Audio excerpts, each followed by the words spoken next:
Hey everybody, good morning. We're taking a look today at 1 Samuel, chapter number 24.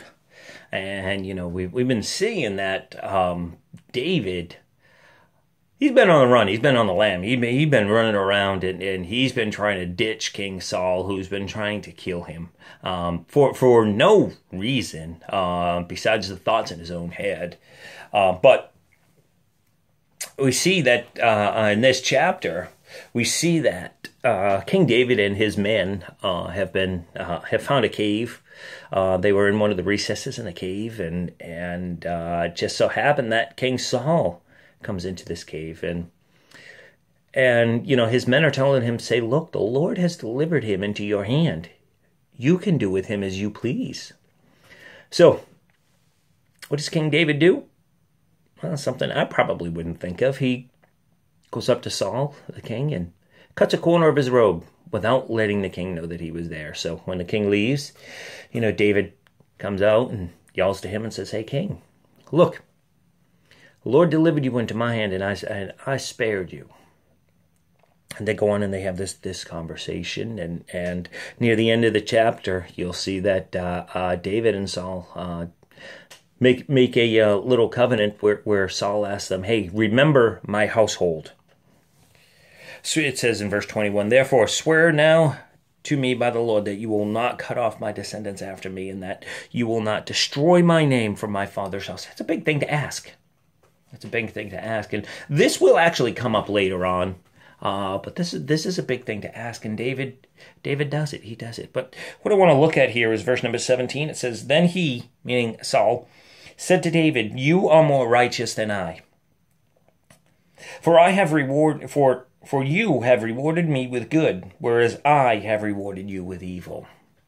And it would have been very easy for David to just go ahead and kill Saul right then and there. And David would have been king, because, the people already love him. David would have been king, and this and that. But he knew that the king was God's anointed, and he knew he didn't need to touch him. And even though the king has been coming at him with evil, he knew that he should not repay him with evil. And, this is a very... I don't know the adjective, but this is a theme throughout the Bible, that the Lord teaches us that we shouldn't be repaying evil with evil. For that. That's easy to do.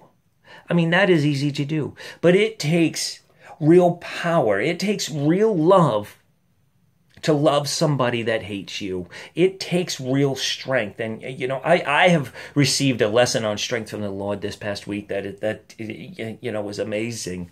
And... my mother passed away, and I had to officiate her memorial, and for my first official act as a licensed minister. And when I was in the church and I saw the church finally set up and everything, and I just became overwhelmed with grief, and I had to take a moment and go into a private place, and I needed to pray and ask for the Lord's strength. And I did, and he did, and he has provided me with a tremendous amount of strength. This past, even in these past 40 days, my wife has been visiting her family, so it's taken a tremendous amount of strength to do what was right and to continue to do what is right. But he gives it if you ask. All you have to do is ask, and all you have to do is love. And I want to take a look at Proverbs 25, verses 21 and 22 says, if your enemy is hungry, give him bread to eat, and if he's thirsty, give him water to drink. For so you will heap coals of fire on his head, and the Lord will reward you.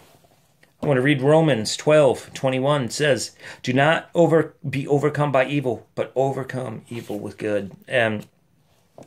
Listen, when you're acting in these manners, when you are honoring the Lord by overcoming evil with good, when you are honoring the Lord by honoring his people, by lifting up his people, even though they may hate you, they may slander you, they may do lots of things to you, but if you show that Christly love, that strength of the Lord, will be there for you, and it will always be there for you. When you lift up the name of God and you lift up the glory of God by your actions, He will lift you up.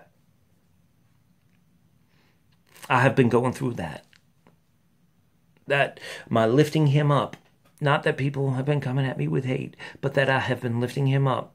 And I have been honoring His word. And He as well honors His word and lifts me up with the strength that I need to continue on. Guys and girls, honor the Lord, and He will honor His word to you. Have a super day. I love you all.